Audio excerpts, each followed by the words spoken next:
Buenas tardes a todos.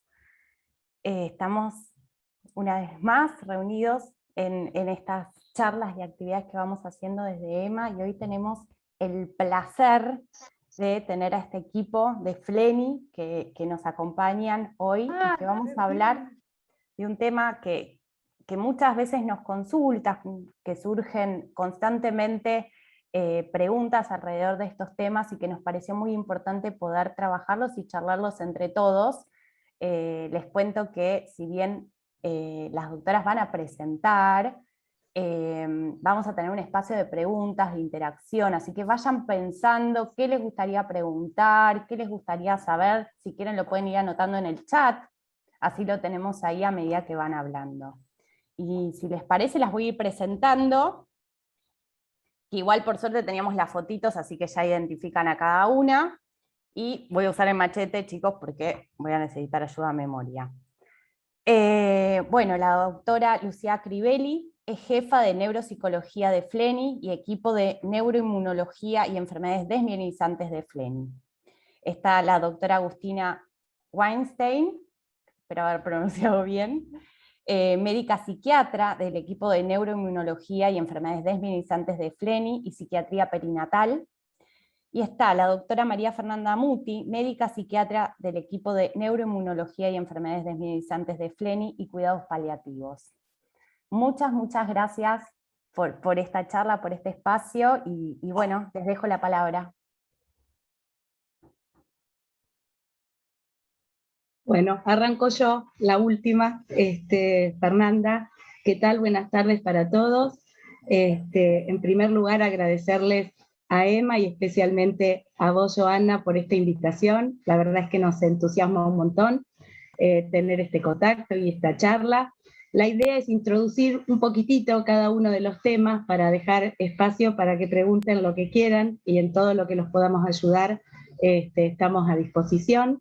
Les agradecemos la presencia de cada uno de ustedes, y un poco la idea es tocar en este tiempo los problemas emocionales, psiquiátricos y cognitivos en la esclerosis múltiple. Y la esclerosis múltiple, como toda enfermedad crónica y especialmente como una enfermedad neurológica crónica, va a conllevar la vivencia de múltiples situaciones emocionalmente movilizantes, y que esto responde a un montón de factores. En primer lugar, a la enfermedad neurológica en sí misma. En segundo lugar, a un montón de circunstancias que acontecen desde el diagnóstico y en todo el recorrido de la enfermedad. Es decir, la puesta en marcha de un montón de nuevas circunstancias, como son las consultas, la decisión de un tratamiento, los controles periódicos, la introducción de métodos complementarios de estudios a los que normalmente nosotros no estamos acostumbrados a transitar, las decisiones a lo largo de la enfermedad de las distintas conductas que haya que atravesar. También una relación y un vínculo distinto con el cuerpo, este cuerpo que también se vuelve objeto de atención, de estudio, de control, de cuidado, y que muchas veces eso hace que sea difícil de discernir o dejar de lado un poco el control para poder disfrutar y para poder vivir situaciones placenteras. Por otro lado, todos los recursos adaptativos que tenemos cada uno de nosotros para enfrentar situaciones nuevas y recursos adaptativos nuevos que se van generando a lo largo de todo el recorrido de la enfermedad. Y por último, la convivencia con situaciones especiales, ¿no? Como puede ser alguna limitación o algún dolor o algún malestar no controlado que hace que emocionalmente haya situaciones a resolver en ese momento. Es decir, que a lo largo del recorrido de la enfermedad van a ocurrir procesos emocionales que van a estar ligados a las distintas situaciones que vivamos, como todas las situaciones que vivimos en la vida, que hay situaciones a las que nos tenemos que acomodar emocionalmente. Es decir, que por momentos podemos estar más tristes, más preocupados, más enojados, más nerviosos, más atentos, más relajados, más seguros. Es decir, que hay una consonancia entre lo que vamos viviendo médicamente y lo que vamos viviendo emocionalmente. Ahora, ¿qué pasa cuando lo emocional empieza a tener un peso distinto? ¿No? Cuando la tristeza nos acompaña desde la mañana y no hay forma de disfrutar de las cosas que antes disfrutábamos, o aún en momentos de estabilidad hay algún síntoma emocional que nos molesta, que nos invade, que nos preocupa, o estamos ansiosos todo el día, independientemente de lo que hagamos, y eso hace que muchas veces empezamos a restringir un poco otras actividades u otras cosas, es decir, tomamos conductas evitativas para tratar de controlar de alguna manera esos nervios o esa ansiedad que provoca esa situación, o estamos más desatentos, más descoordinados, menos ejecutivos para hacer las cosas que habitualmente hacemos, o estamos extremadamente irritados, y esto hace que muchas veces nos confronte con nuestra red de sostén y de afecto. Es decir, que a veces es probable que este aspecto emocional empiece a consolidarse en una preocupación particular. Es decir, que estemos frente a la presencia de un trastorno emocional o afectivo que puede estar condicionando nuestro funcionamiento independientemente de la enfermedad o en conjunto con la enfermedad, ¿no? Entonces, en estas situaciones es primero importante poder registrar que esto nos está pasando, que hay ahí una emoción, un síntoma, un malestar que se sostiene en el tiempo independientemente de las circunstancias que vamos viviendo. Y esto hace que sea importante de atenderse, porque cuando yo tomo contacto con esto que me está pasando, me puedo dar cuenta de qué puedo hacer en función de esto. Y si no lo hacemos habitualmente, los problemas emocionales que pueden transcurrir en esta enfermedad, como en todas las enfermedades crónicas, seguramente va a condicionar particularmente nuestra calidad de vida, nuestro funcionamiento y así también la evolución de la enfermedad. Van a existir factores que pueden o circunstancias que pueden aumentar el riesgo de vulnerabilidad emocional a lo largo de la enfermedad, como puede ser el antecedente de algún problema psicológico o psiquiátrico previo, que en este momento se va a incrementar la vulnerabilidad de exacerbarse esos síntomas que en algún otro momento de la vida pudieron habernos aquejado. Puede ser también la presencia de alguna conducta adictiva que haga que también sea muy difícil de sobrellevar la situación emocionalmente. La presencia de síntomas no controlados, es decir, un dolor que persiste, que hacemos tratamiento y sin embargo está, un problema, un trastorno miccional que haga que, a pesar de que estemos haciendo todo lo que corresponda, nos condiciona en lo cotidiano y hace que se modifiquen conductas y que esto lleve a circunstancias que nos generan más malestar. Hay momentos particularmente vulnerables a lo largo de la enfermedad, como es el diagnóstico, que es un momento de alta vulnerabilidad, pero que también lo son los momentos donde ocurren cosas que no esperamos, como puede ser algún estudio que no salga como nosotros queremos, o algún momento de tomar una estrategia terapéutica distinta, o la aparición de una limitación, o de un problema no controlado que hace que en esos momentos esta vulnerabilidad se incremente. Entonces, nos parece muy interesante que podamos incorporar el tema de los aspectos emocionales y cognitivos dentro de la evolución de la enfermedad, sobre todo para ponerle foco y para pensar que hay momentos en los cuales debemos prestar más atención y probablemente generar una evaluación y a partir de ahí un abordaje estratégico que permita ayudar a controlar o a mejorar estos síntomas que pueden estar afectando la calidad de vida. Nosotros somos parte de un equipo que trabaja en FLENI, nosotros trabajamos dentro del servicio de neuroinmunología de FLENI junto con los neurólogos y también trabajamos en conjunto con aquellos especialistas o profesionales que están fuera de la institución y que trabajan en conjunto con el equipo de neuroinmunología. Así que bueno, estamos acá dispuestas y dejo a mis compañeras para que continúen con esta breve introducción.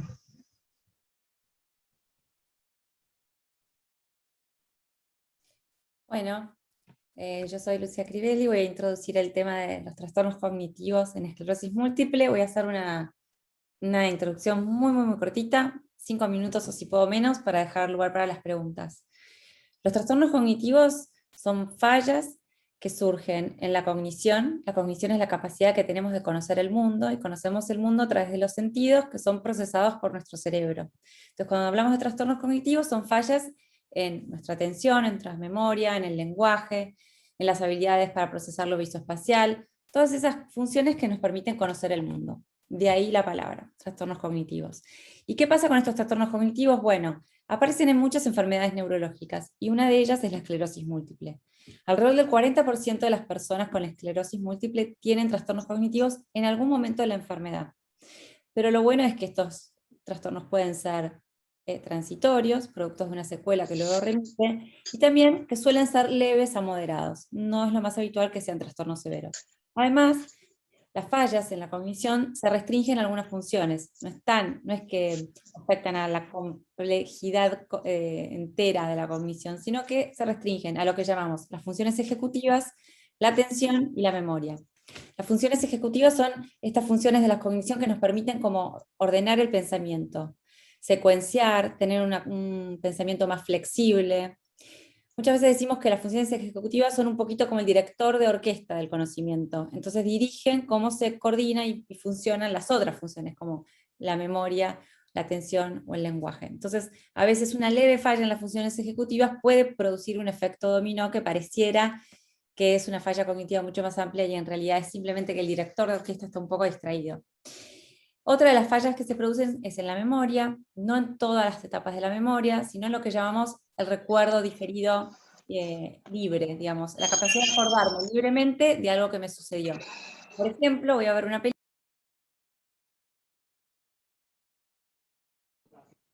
Lucía, perdón, te muteé sin querer.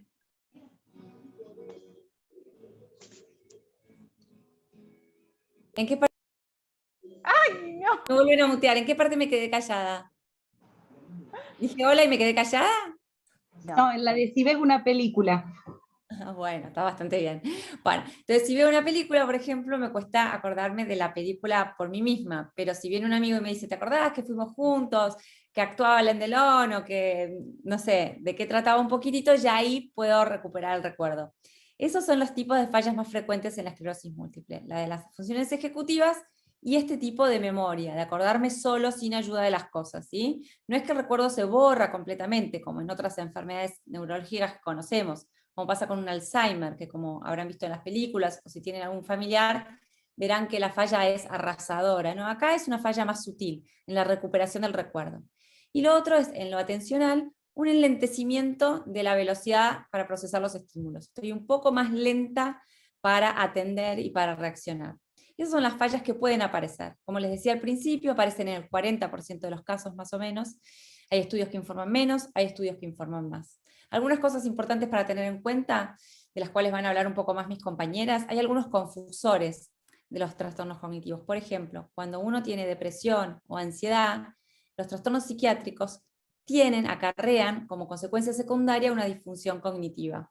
Entonces, muchas veces en esta enfermedad aparecen estos trastornos del ánimo que pueden tener como consecuencia una disfunción cognitiva que no es francamente producto de la esclerosis múltiple, sino que es secundaria al trastorno del ánimo, que cuando el trastorno del ánimo mejora, también mejora lo cognitivo. Otro de los confusores es la fatiga. La fatiga hace que muchas veces tengamos disfunción cognitiva por efecto del cansancio, que nos lleva a un procesamiento lento de la información y a errores en el procesamiento de la información. Entonces, el buen manejo conductual de la fatiga y la medicación para la fatiga también pueden ayudar al funcionamiento cognitivo. Esas son algunas cosas para tener en cuenta. ¿Cómo sabemos cuando tenemos una disfunción cognitiva? Bueno, hay una forma de medirla, que se llama evaluación cognitiva. La evaluación cognitiva es un conjunto de pruebas que se seleccionan para ver cómo están estas funciones, cómo está la memoria, la atención, el lenguaje. Tomamos las pruebas y comparamos lo que obtiene el paciente con lo que es normal o esperable para su edad, su sexo y su nivel educativo. Ahora bien, las pruebas tienen que ser seleccionadas por un profesional dedicado a esto, porque las pruebas para el déficit que esperamos en la esclerosis múltiple, como les decía antes, no son las mismas pruebas que usamos para diagnosticar un déficit por ADHD o por Alzheimer, ¿sí? Para cada enfermedad esperamos encontrar unas dificultades específicas y usamos herramientas específicas. Por eso es importante que consulten a un profesional entrenado para esto.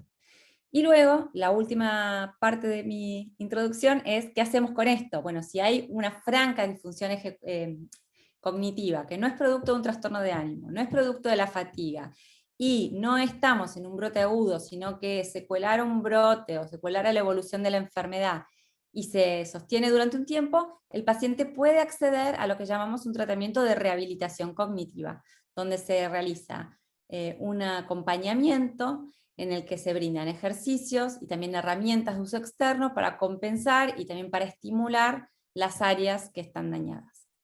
Bueno, eso es un poco la introducción al tema y después quedo abierta ya para preguntas. Bueno, ahora damos la posta yo. Gracias por darme la oportunidad de hablar con todos ustedes y gracias a Emma. Bueno, yo voy a complementar un poco lo que dijo Fernanda. Yo soy psiquiatra del equipo y, digamos, soy psiquiatra perinatal. Esta especialidad me lleva a mí a ver mujeres que están en edad fértil, que tienen deseos de quedar embarazadas o deseos de maternidad, al mismo tiempo que veo mujeres que están embarazadas y mujeres en el puerperio o en el posparto, ¿sí? Entonces, una de las cuestiones que, digamos, que empezamos a abordar con Fernanda es estas 3 etapas en la vida de una mujer y en la vida de un hombre que quizás quiere también ser padre, ¿sí? Y que padece de esta enfermedad. Entonces, uno de los desafíos justamente es acompañar a los pacientes en esta etapa tan, digamos, vital de su vida, ¿sí? Y que van cursando con diferentes escenarios que plantea la enfermedad. Entonces, una de las cosas que siempre, digamos, intentamos trabajar con los pacientes, si bien, digamos, tratamos cualquier comorbilidad psiquiátrica que puedan presentar, ya sea depresión o ansiedad, que son las más frecuentes, ¿sí? Para que esto no empeore su calidad de vida, o empeore la fatiga, o empeore sus funciones cognitivas, como dijo Lucía Crivelli, o que, digamos, o que desarrollen algún tipo de conducta que no sea, que termine siendo contraproducente para la enfermedad. Lo que, digamos, hacemos nosotras es justamente abordar todas estas cuestiones emocionales que terminarían empeorando el tratamiento de los pacientes o la evolución de la enfermedad. Entonces, varias cosas que hacemos, si bien nuestro rol siempre está ligado con la medicación, es justamente hacer un acompañamiento psicoterapéutico, ¿sí? Brindándole a los pacientes estrategias para que, digamos, puedan manejar sus limitaciones o las sensaciones de limitación, siempre tomando cualquier tipo de limitación o inconveniente o dificultad como punto de partida, para que esto justamente no genere la sensación de limitación o incapacidad o que sea un obstáculo en el tratamiento. Con respecto digamos, un poco con respecto al embarazo, digamos, al puerperio, digamos, y todas las vicisitudes que corresponden al embarazo en sí, y digamos, y al encarar una situación de este calibre con una enfermedad como la esclerosis múltiple, digamos, también hacemos acompañamiento de las pacientes o de los futuros padres. Para nosotros es fundamental como psiquiatras hacer este acompañamiento y hacer este control y monitoreo digamos, del estado anímico y emocional de una mujer o de un hombre, justamente porque sabemos, digamos, las vicisitudes y los desafíos que se presentan en esta etapa y sobre todo en el posparto para una mujer. Además acompañamos en lo que es toda la planificación familiar y la planificación con el equipo de neurología de lo que sería encarar un potencial embarazo futuro. Y todo, digamos, es un acompañamiento que creemos que es necesario para digamos, obtener los mejores resultados y preservar el bienestar y la salud del paciente y de su futuro o futura hijo. Nada, pensamos que todo esto es hacer prevención también en salud mental de esa futura criatura que puede llegar a nacer. Entonces, bueno, nada, simplemente quería como introducir un poco estos aspectos que empezamos a incluir en el abordaje de nuestros pacientes, ¿sí? En las etapas en la edad fértil en la mujer, y después estoy abierta a cualquier pregunta que me quieran hacer. Bueno, muchas gracias, muchas gracias. Bueno, si les parece, arrancamos con las preguntas. El chat de Facebook está más activo que este, los estoy pinchando por si no se dieron cuenta, para que pregunten. Y voy a arrancar por una pregunta que hacen acá. ¿Hay que hacer una evaluación cognitiva cada cuánto? Aunque no haya brotes. ¿Hay que hacerla? Bueno, es una buena pregunta. En Fleni lo que decidimos después de muchos años de experiencia, también con esta población, es hacer una evaluación cognitiva basal. Es decir, todos los pacientes que llegan con el diagnóstico de esclerosis múltiple pasan por el consultorio a hacerse una evaluación cognitiva, para tener una medición de cómo está su cognición al principio de la enfermedad, con el diagnóstico. Luego de eso, solamente hacen falta evaluaciones cognitivas si el paciente tiene una queja cognitiva. No es que después de cada brote... No es que después de cada brote vamos a ver cómo está la cognición por las dudas. Si el paciente siente que hubo un cambio en su cognición, producto de un brote, o producto de alguna situación vital también, puede hacerse una evaluación cognitiva, y es útil tener la evaluación cognitiva basal para comparar consigo mismo. ¿Por qué? Porque, como les decía al principio, en la evaluación nosotros comparamos con lo que es normal para la edad, el sexo y el nivel educativo del paciente. Pero si tenemos una evaluación cognitiva previa del mismo paciente, es aún más útil, porque además de comparar con eso, lo comparamos con él mismo y vemos si hubo un cambio, ¿sí? Así que eso es lo que yo recomiendo, una evaluación cognitiva basal en cualquier momento. Al principio de la enfermedad es lo mejor, y luego las demás de seguimiento solamente si hay una queja cognitiva, si el paciente siente que algo no anda bien. Bien. Y siguiendo con la palabra normal, acá dicen, ¿es normal tener olvido sobre pensamientos recientes? Por ejemplo, ir a buscar algo y no saber qué. Bueno, la normalidad, está bueno que definamos un poco la palabra, es bastante amplia, ¿no? Entonces, hay diferentes cosas que son normales en diferentes etapas de la vida. Nosotros tenemos un envejecimiento cognitivo que es natural y es normal, y así como nos salen canas y no nos gusta, y nos salen arrugas y no nos gusta, también la memoria envejece y tampoco nos gusta. Hay un envejecimiento de la memoria que es el normal, no patológico y natural, y el esperable para la edad. Por eso es que comparamos el resultado con la variable de la edad, ¿no? Es decir, si una mujer de 60 años rinde en una prueba de memoria bien, por ahí si yo la comparo con una mujer de 20 años y nivel universitario a una mujer de 60 años con nivel primario, obviamente le va a ir muchísimo peor, pero por ahí igual está sana, porque para su edad y su nivel educativo, cómo rindió está bien. Por eso lo que llamamos normal es dentro del contexto. Una persona puede ser normal, pero puede estar cambiando, y ese cambio puede ser saludable. Es decir, esa misma mujer de 60 años puede rendir peor en su memoria de lo que ella misma rendía hace 30 años. Pero eso no necesariamente indica patología, eso indica envejecimiento.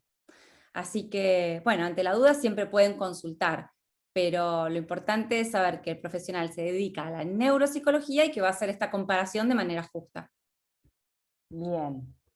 Y ahora para las chicas, les hago una pregunta que surge mucho en las entrevistas. Poder diferenciar fatiga de depresión. A veces es difícil poder identificar o saber de qué se está tratando lo que está pasando, ¿no? Arranco yo, Agus, cualquier cosa, decís, bueno, a ver, la fatiga es un síntoma sumamente frecuente en la esclerosis múltiple. Habitualmente los pacientes sienten que el monto de energía habitual con el que funcionan disminuye, y esto hace que durante el día se perciba esta sensación de agotamiento, esta sensación de desgano, esta sensación de indiferencia, de ganas de acostarse. en algunos pacientes lo describen como se apaga la perilla y no hay más energía para eso. Y a veces la fatiga inunda gran porcentaje del día. Entonces, muchas veces se puede confundir con lo que es el desgano y la astenia que produce la depresión. Una de las grandes diferencias es que, si bien en algunos momentos se confunde y es fácil de confundir, tiene que ver con la percepción de placer. En un paciente que está cursando una depresión, es muy difícil, o es mucho más difícil, el poder tomar contacto con situaciones placenteras. Es mucho más difícil estar en contacto con el deseo. Entonces, si yo tengo ganas de hacer algo, pero el cuerpo no me da, probablemente estemos hablando más de una fatiga.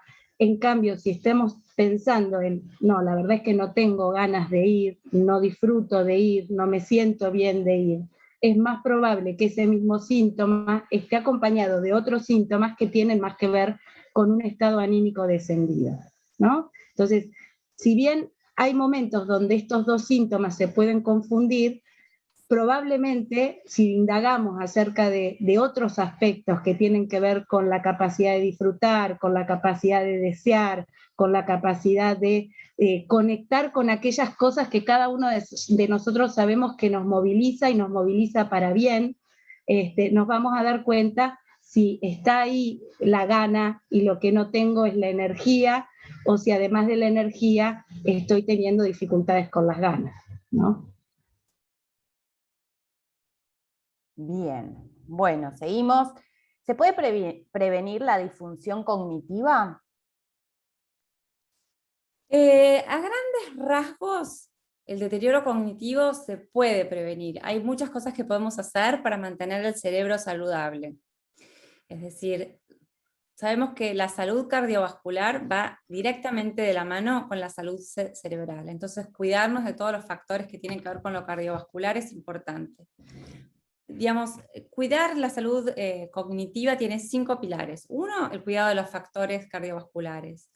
Otro, la estimulación cognitiva, ¿sí? Mantenernos cognitivamente ocupados y desafiados, buscar cosas que sean novedosas y que nos impliquen un esfuerzo. Otra es el tema nutricional, ¿sí? Se sabe que hay alimentación adecuada para la salud cerebral que tiene que ver con la dieta mediterránea o una dieta muy interesante que pueden buscar en internet que se llama la dieta MIND, que combina la dieta DASH, que es la dieta para los hipertensos, con la dieta mediterránea.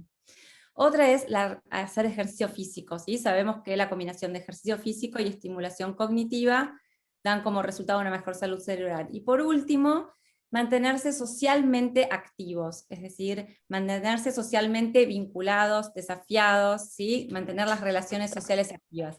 Estos son los 5 pilares para la salud cerebral. Ahora acá estamos hablando de esclerosis múltiple específicamente. Y la esclerosis múltiple lamentablemente es una patología puntual que tiene a veces secuelas dentro de lo que es lo cognitivo. En ese caso, no hay algo específico que yo realmente les pueda prometer que va a prevenir que un brote afecte el área cognitiva. Lo que sí les puedo decir es que si ustedes tienen la reserva cognitiva más alta, cualquier enfermedad neurológica se va a manifestar de una manera más leve. Miren, les cuento un ensayo que es muy interesante que se hizo en Estados Unidos en los años 2000 y que a partir de él salió en la tapa de Time la cara así de una monja, ¿no? Y decía, créalo o no, esta monja lo puede ayudar a prevenir el Alzheimer. Y se trata de un estudio que se realizó en un convento en Estados Unidos, donde unas monjitas donaron su cerebro para la ciencia. Una vez que se murieran, donaban su cerebro para que sea estudiado. Y además, se sometían a evaluaciones cognitivas todos los años.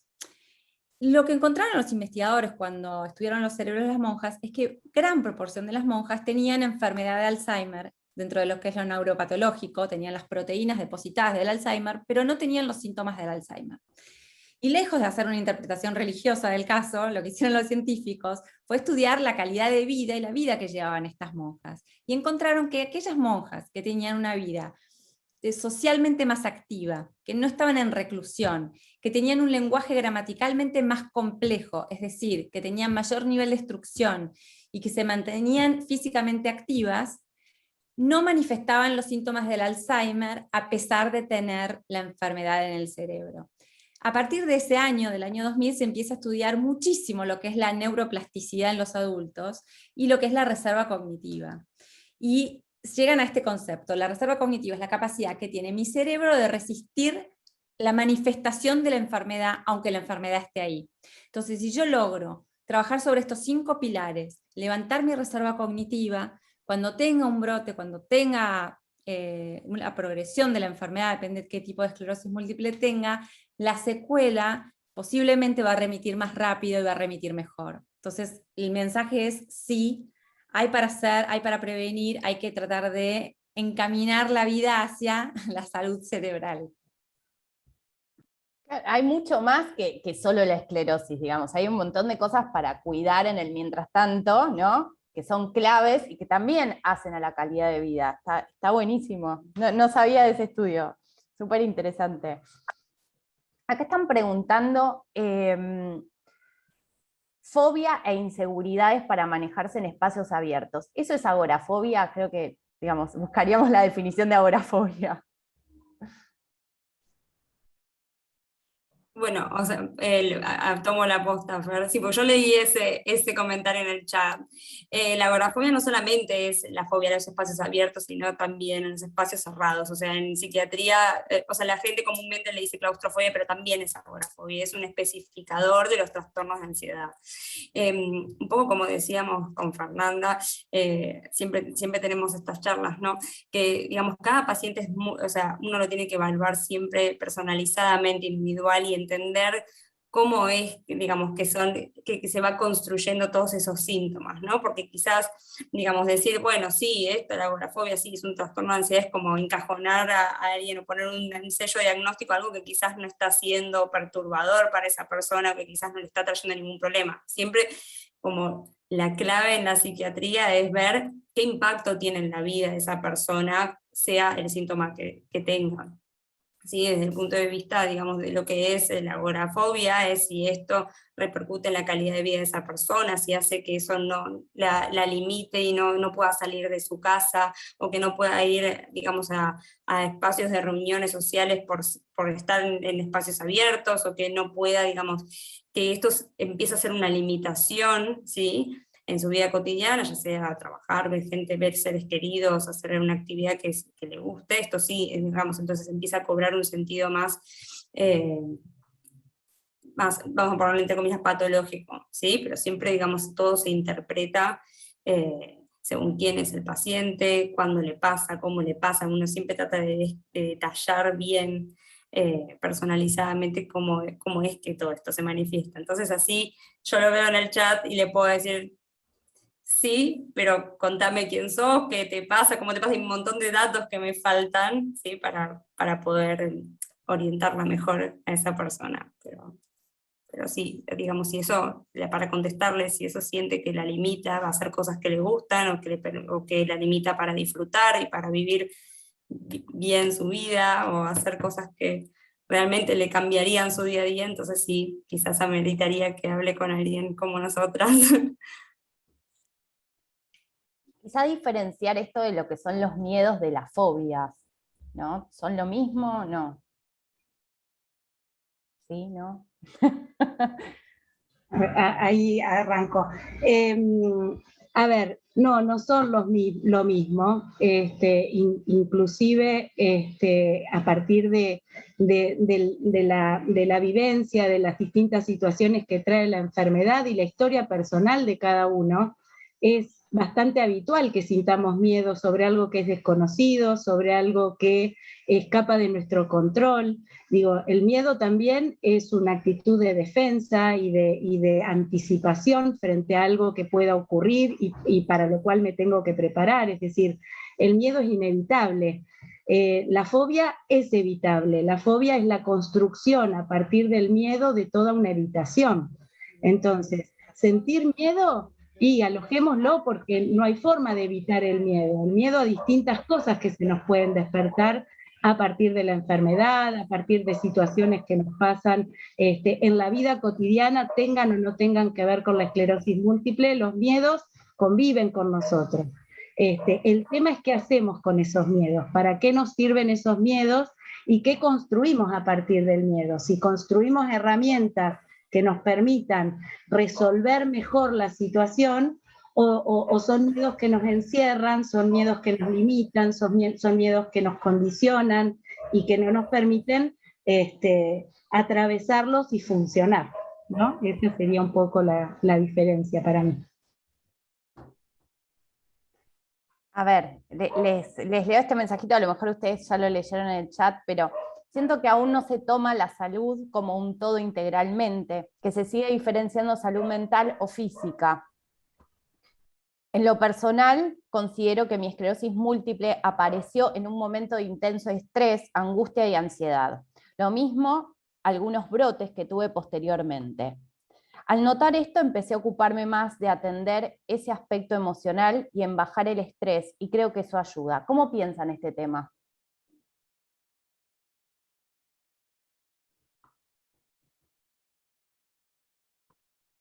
Bueno, arranco. Me parece muy importante la aclaración de quien lo hizo, porque a mí me parece fundamental que nosotros nos vivamos como un todo. Muchas veces uno circunscribe determinados aspectos en función de clarificar esos aspectos, pero la mirada, si no es integral, no es efectiva. Nosotros somos emoción y somos cuerpo y todo transcurre, y somos espíritu, y todo transcurre en un mismo espacio, ¿no? Esto por un lado. Indudablemente que lo emocional, además de ser un gran misterio a seguir explorando en relación a cuánto lo emocional condiciona o vulnerabiliza las distintas enfermedades, y dentro de ellas la esclerosis múltiple, indudablemente que cuando nosotros emocionalmente no estamos tan estables o no tenemos todas nuestras herramientas de funcionamiento, eso va a generar una vulnerabilidad. Y muchas veces nosotros en la práctica cotidiana y los pacientes asocian determinadas situaciones emocionales con momentos de descompensación de la enfermedad, y esto es sobre todo una respuesta de que somos un todo, y de que uno a veces mira determinados aspectos para profundizar en ellos, pero indudablemente que, así como Lucía decía, bueno, para tener un buen cerebro hay que hacer ejercicio y hay que conectarse, en todos los aspectos. Lo emocional va a condicionar lo físico, y lo físico lo emocional, y todo transcurre en una misma, en un mismo concepto, a mi entender. Y nosotros, una cosa que, digamos, siempre charlamos con los pacientes es que, a ver, entendemos que, por supuesto, que el estrés, digamos, y toda la respuesta fisiológica o corporal o neurofisiológica que desencadena el estrés genera vulnerabilidad a padecer cualquier enfermedad. Esto es a lo que apunto yo siempre con los pacientes, que si bien digamos, nuestros pacientes muchas veces nos refieren ciertos eventos desencadenantes o situaciones de mucho estrés o pérdidas de familiares, sobre todo en estos últimos años de pandemia, donde se sobreagregó mucho estrés ya per se por el aislamiento, etc. Siempre, digamos, esto lo tenemos en cuenta para cualquier otra enfermedad que un paciente tenga, ya sea enfermedad cardiovascular, y todos sabemos que el estrés genera, digamos, muchísimo más propensión a tener dolor de pecho. Entonces es como que en realidad el manejo del estrés y de la salud emocional es al mismo tiempo ocuparse de la salud física y de prevenir muchas otras, digamos, consecuencias físicas más allá de lo que es la esclerosis múltiple, sino que, como dice Lucía, o sea, todas estas estrategias, estas 5 patas, ¿no?, que también cuidan el cerebro, están cuidando también todo el cuerpo, o sea, la salud cardiovascular, etcétera, etcétera. Sí. Y una cosa que a mí me gusta agregar es, a veces lo emocional resulta culposo, ¿no? Es como, a veces tenemos miedo a que si emocionalmente no estamos bien, o tenemos situaciones de estrés o situaciones de angustia, cuídate para que no te pase nada en la enfermedad, ¿no? Y esta es la parte que a mí no me convence tanto. Me parece que emocionalmente nos van pasando cosas y uno las transita lo mejor que puede, y esas cuestiones emocionales, así como las cuestiones físicas, van condicionando el resto de las cosas como uno puede, de la mejor manera posible, y a veces es inevitable. Entonces tampoco tener esta sensación de que si emocionalmente no estoy bien, no me estoy cuidando, no me estoy protegiendo. Es alojemos lo que nos va pasando y hagamos lo mejor posible con lo que nos va pasando, que seguramente nos va a ir lo mejor que nos pueda ir, ¿no? Como esta cosa de no sentirnos responsables de lo que afectivamente nos pase para protegernos físicamente. Tal cual, de poder tomarlo eso y poder tratar de hacer algo con eso. Creo que así como están ustedes, todo este equipo de profesionales, son estos espacios donde podemos acudir cuando sentimos que de repente con las herramientas con las que venimos no son suficientes y necesitamos que nos ayuden un poquito, que nos orienten, que nos apuntalen. Y creo que algo que se suma en la esclerosis múltiple es el factor incertidumbre, que es algo con lo que nos cuesta mucho lidiar a todos los seres humanos, y más cuando viene, anudado a un diagnóstico. Entonces, creo que eso es algo también a trabajar, pero que hay herramientas. Esto que mencionan ustedes, como cuidarnos y no ser solo, nosotros a veces decimos en la asociación, no son una esclerosis caminando, son personas con un diagnóstico, entonces les van a pasar un montón de cosas porque es la vida misma. Entonces está bueno, nada, poder detenernos en este punto. Sigo con las preguntas. Bueno, Lucía, te piden datos de la dieta, un libro para recomendar, piden el contacto de ustedes. Veo que ahí ahí está el mail de Fernanda, si se quieren contactar. No sé si hay otro mail donde se puedan contactar, chicas, que lo podamos compartir en el chat. Sí, ahora compartimos. Lo más fácil es que se contacten con la recepción de neuroinmunología. Eso es lo más fácil para contactarnos. Perfecto. Y con respecto a libros sobre la dieta Mind, en castellano lamentablemente no tengo ninguno para recomendar, pero sé que en la página de la Mayo Clinic hay bastante información que es seria y está bien. Y después otra consulta es que vayan a un nutricionista especialista en enfermedades autoinmunes, que hay un montón. Hay nutrición especializada para este tipo de enfermedades. O depende por qué venga la consulta, ¿no? Pero en el Freni tenemos un profesional de primera que se llama Diego Kerse, con Q y Z, que trabaja sobre nutrición y trabaja con este tipo de dietas, pero sé que también en diferentes lugares de la capital y de la Argentina hay gente entrenada para trabajar sobre esto. Bien, ya lo anoté, Diego, para la próxima. Ahí lo pongo en el chat. Te queremos en una charla, Diego. Acá plantean un punto interesante que es el acompañar, ¿no? ¿Cómo hacer en casa en cuanto a lo emocional? ¿Cómo acompañar? Como decimos siempre, la esclerosis no es una enfermedad que afecte solo a la persona que tiene el diagnóstico, sino que afecta al entorno. ¿Qué tips, qué consejos le darían al entorno para poder acompañar?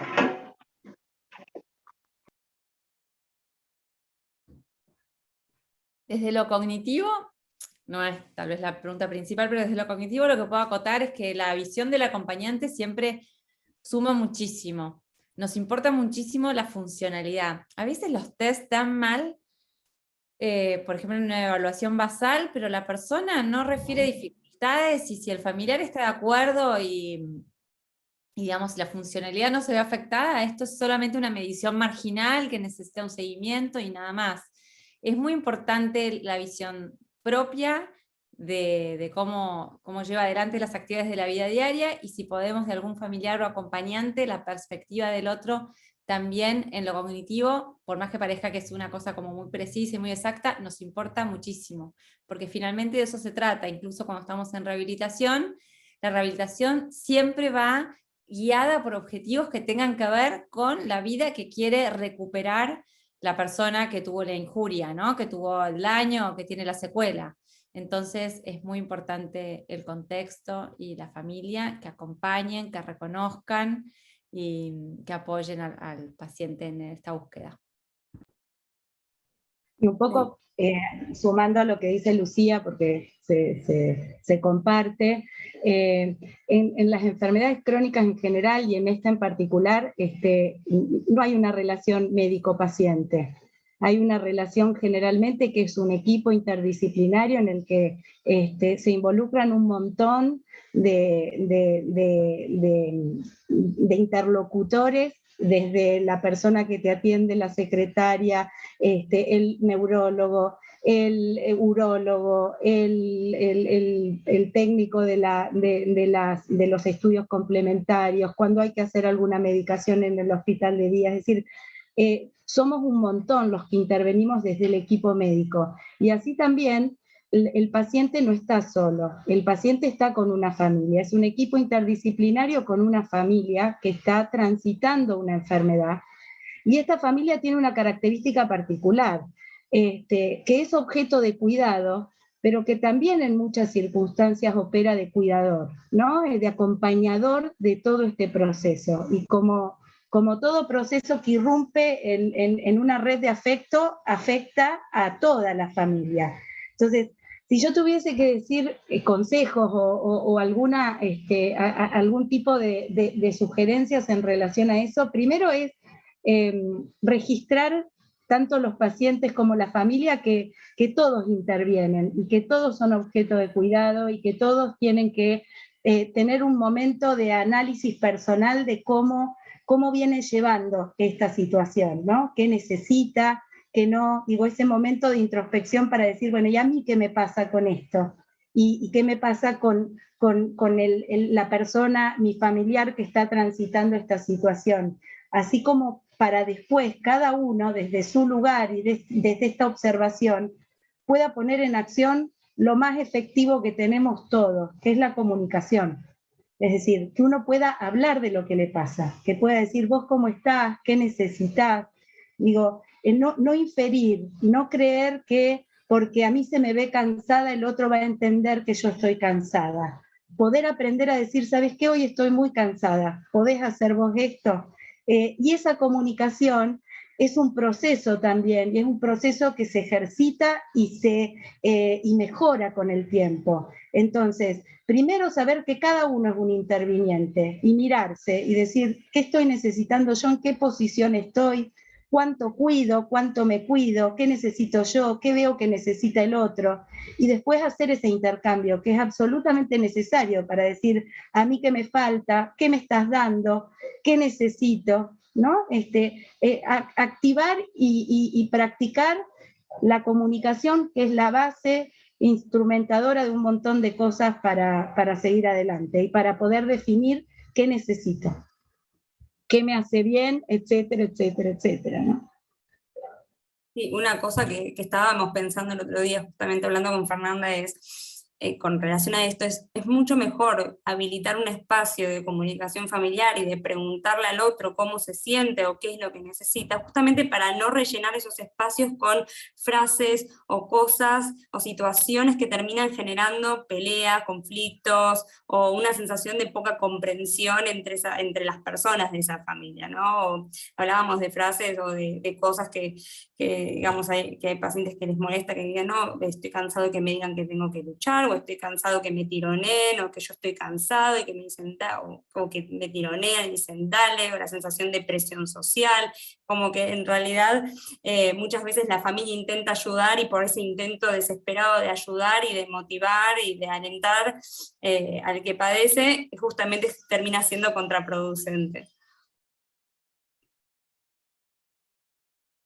Tomando algo que dijo Fernanda, que es que no están solos, ahí voy a sumar un poquito el trabajo que hacemos desde la asociación, de los grupos de apoyo, los grupos para familiares, los grupos para pacientes, donde está esto de empezar a poder poner en palabras lo que está pasando, tener distintos espacios para después generar estos encuentros donde ya fuimos practicando, como decir algunas cosas, nos fuimos conectando, porque incluso es un cuerpo nuevo donde nos pasan cosas que no registramos y no sabemos qué pasa, que ahora voy a ir a un comentario más que hay entre las preguntas, y que creo que el equipo hace un hermoso trabajo con los grupos de apoyo y creo que ayuda mucho y que son digamos, un eslabón más de esta cadena o de este equipo en el que tenemos que trabajar todos juntos para estar mejor.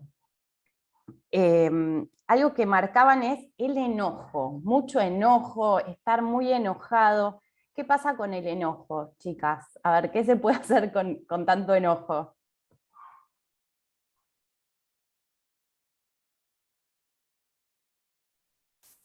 Bueno, vuelvo a plantear lo mismo que con el miedo.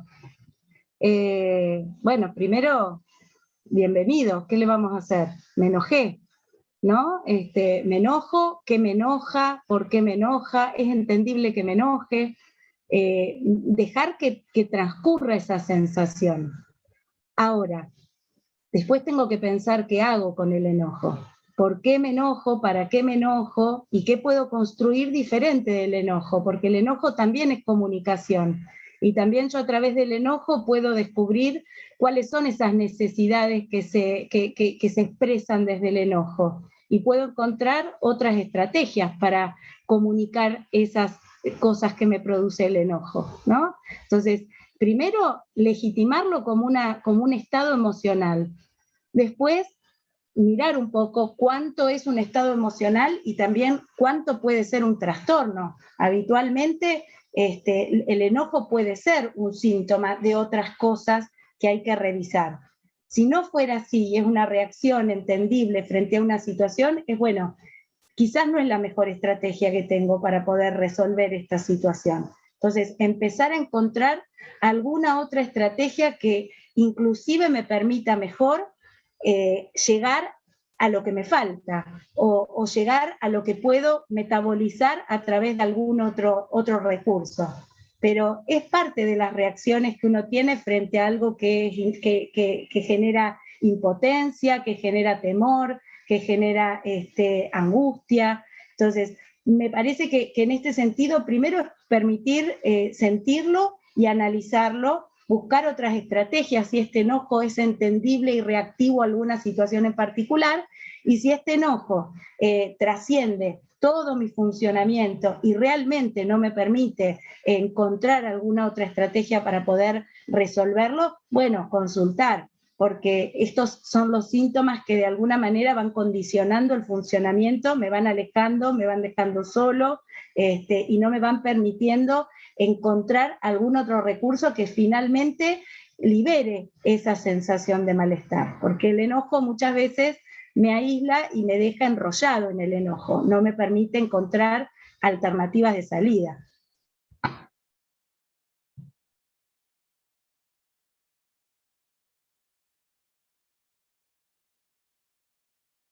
Bueno, a ver, muy buenos comentarios, chicas, las están escuchando de todo el país, de Salta, de La Rioja, del sur, de todos lados, ahí están escribiendo en el chat de Facebook. Están preguntando, ¿cuánto dura una evaluación neurocognitiva, por ejemplo? Si hay videos, como que hay muchas intrigas en relación a esta evaluación. ¿De qué se trata? Bueno, ¿y qué es esto de la evaluación? La evaluación cognitiva depende del profesional que la realice, las técnicas que se administren y la patología que uno tenga enfrente, la duración que pueda tener. Nosotros en Freni, mi equipo particularmente, hacemos la evaluación cognitiva para esclerosis múltiple en una sola entrevista. El turno dura 1 hora y media, y la evaluación dura 1 hora y la entrevista dura unos 15 minutos. Lo que hacemos primero es darle unos cuestionarios para que complete sobre ansiedad y depresión y fatiga, porque como les dije, estos son confusores importantes para el rendimiento cognitivo, para saber si lo que voy a encontrar después va a tener que ver con eso posiblemente o no. Y después administramos un conjunto de pruebas que son seleccionadas de acuerdo a la patología del paciente. En el caso de la esclerosis múltiple empezamos con lo que se llama una prueba de screening o tamizaje, que es como un pantallazo general para ver cómo está el paciente. Una prueba amplia que pregunta sobre la orientación, la atención, el lenguaje, la memoria, las funciones ejecutivas de una manera superficial. Y luego de eso administramos pruebas específicas de cada área. Para la esclerosis múltiple es muy importante ver si hay una disociación entre la memoria visual y la memoria verbal, que muchas veces la hay. Y cuando la hay, esta información es útil para la neuropsicóloga en el caso de que tenga que realizar rehabilitación o pueda hacer alguna sesión de asesoramiento al paciente, porque cuando hay una disociación entre, es decir, rinde diferente, para decirlo más en llano, en lo que es la memoria verbal, en lo que se acuerda que escuchó, que en lo que se acuerda que vio, entonces yo ahí tengo una herramienta para trabajar y ayudarlo al paciente a compensar esta dificultad. Por ejemplo, si tiene bien la memoria visual y mal la auditiva y verbal, yo le voy a decir que apoye todos sus recuerdos, toda la parte de aprendizaje, tratando de usar la imaginación, visualizaciones, escribir, ¿sí? Entonces lo voy a apoyar sobre eso. Y lo inverso, si está bien la memoria visual, verbal. Después voy a hacer muchas pruebas de velocidad de procesamiento de la información, que es esta mini función de la atención que les decía que está muchas veces dañada, que es que pueden concentrarse, pero como que responden un poquito más lento de lo que tendrían, y esto perjudica otras funciones. Luego evaluamos las funciones ejecutivas y el lenguaje. El lenguaje de rutina, porque generalmente en la esclerosis múltiple no tenemos problemas de lenguaje. Tenemos a veces problemas de lo que llamamos el habla, ¿sí? La pronunciación. Una secuela puede dejar disartria, que son como dificultades para pronunciar correctamente las palabras, o trastornos en la deglución. Pero el lenguaje, la capacidad de generar significados y de comprenderlos, no tendría que estar porque afectado en una esclerosis múltiple. Así que bueno, de eso se trata, de pruebas que a mí entender, porque bueno, yo las administro y a mí me encanta, obviamente son entretenidas e interesantes, pero bueno, por ahí no. Sí, no son. A ver, está bueno hacer la evaluación, como decían antes, poder tener este registro de ver qué está pasando.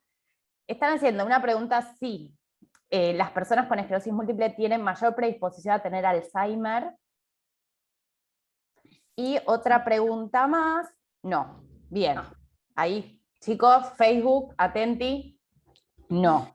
No tienen por qué tener Alzheimer ni otras demencias, no. Bien, y después lo que mencionan en varios comentarios tiene que ver con pensar algo, pero después al querer expresarlo sale muy desordenado, como si, ¿qué está pasando ahí? ¿Es del orden de lo neurocognitivo o más de lo emocional? Me parece que ahí pueden intervenir un poco más las chicas, porque desde lo neurocognitivo, digamos, como les decía antes, no esperamos en la esclerosis múltiple trastornos en el lenguaje, la capacidad de buscar los símbolos adecuados para expresar las ideas, ni agramatismos, es decir, construir una oración de manera incorrecta. Son todas cosas que aparecen en otras enfermedades, pero no en la esclerosis múltiple. Entonces no tendría por qué haber un trastorno en el lenguaje de este tipo. Podría ser una traba emocional. Sí, totalmente. En general los pacientes digamos que están con cierta ansiedad o que digamos o tienen cierto nerviosismo, les pasa mucho que quizás de tanto pensar lo que están por decir y digamos y que esto gire tanto en su cabeza termina saliendo desordenado, ¿sí? Pero digamos creo que tiene que ver más con una cosa anticipatoria y muchos, digamos, me ha pasado en el consultorio de tener varios pacientes que tienen miedo de confundirse cuando hablan o de que no les salgan bien las palabras, entonces toda esa ansiedad anticipatoria al momento de poder hablar se termina transmitiendo en algo desordenado que uno puede comprender, pero sale desordenado. Bien, bueno, chicas, hay gente de Uruguay, de Ecuador, porque cuando dije eso ya empezaron todos a mandar los mensajes, así que muchas gracias a todos, y yo no veo más preguntas. La verdad, un placer, como dicen todos, un lujo poder escucharlas, poder compartir esto, y explicaciones dadas también sirven para los pacientes que tenemos NMO. ¿Qué pasa? ¿Es diferente, por ejemplo, la evaluación neurocognitiva en NMO y en esclerosis múltiple? Sí, es diferente. La evaluación cognitiva cambia según la patología que tenemos enfrente y también cambia según lo que vamos encontrando. O sea, nosotros tenemos una estructura armada pero a medida que yo voy avanzando en la búsqueda digamos, de la dificultad que manifiesta el paciente, voy armando como un camino, un recorrido único, personal. Tengo un formato estándar para la esclerosis múltiple que uso en los casos de no hay queja cognitiva, venga una evaluación basal, bueno, esto tiene que estar evaluado. Listo. Pero cuando hay una queja cognitiva y una disfunción, la evaluación se singulariza. Ok, chicas, y en cuanto a cuestiones del orden psiquiátrico, de emocional, ¿es diferente el enfoque en neuromielitis óptica? No, es decir, la vulnerabilidad, la verdad es que no sé si hay alguna diferencia en cuanto a la vulnerabilidad de la presencia de trastornos psiquiátricos en su frecuencia, diría que no, y el abordaje es exactamente el mismo. Bien. Y voy a aprovechar que está Agustina, y ahí sí ya las libero, yo sé que nos extendimos un poquito, pero ya que está Agustina, y el tema de la maternidad, paternidad, algún tip, algo que puedas compartirles para... Tenemos en los grupos muy buenas noticias con muchas futuras mamás que están muy ansiosas, y me imagino que también papás, y bueno, algún tip, algo que podamos compartir con ellos. Wow, porque en realidad, o sea, todo depende, o sea, mis tips van a depender del momento en el que estas personas estén transitando. Si es que quieren, digamos, tomar la decisión de convertirse en madre y padre, o si ya es una mujer que ya está embarazada, o es una mujer que está embarazada y está a punto de parir, o sea, como que, digamos, los tips irían cambiando a lo largo, eh, digamos, dependiendo en qué etapa esté esa persona.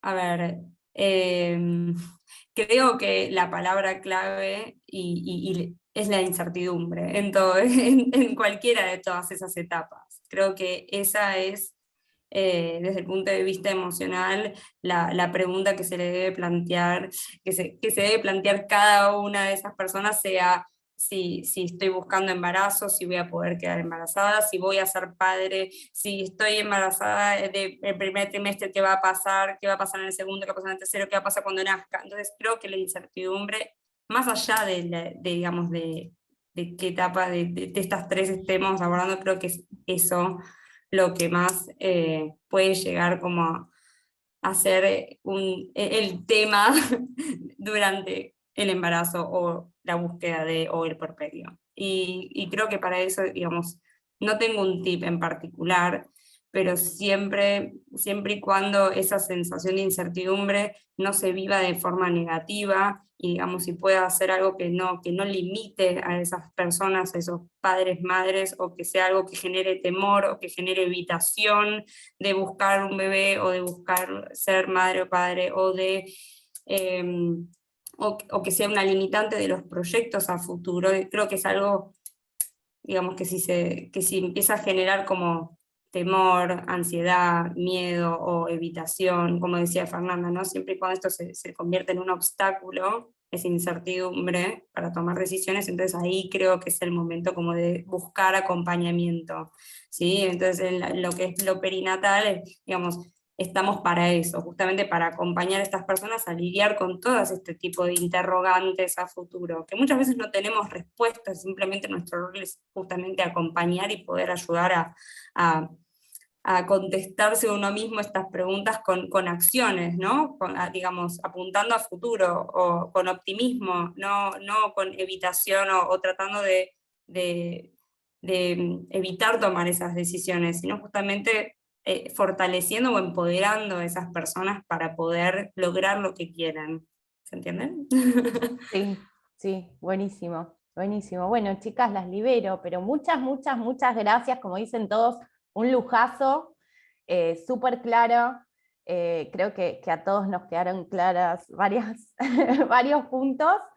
Y bueno, nada, las tendremos presentes, muy presentes, vamos a tener el video en las redes, y seguramente podamos en algún otro momento compartir otra actividad similar. Así que muchas, muchísimas gracias. Un placer.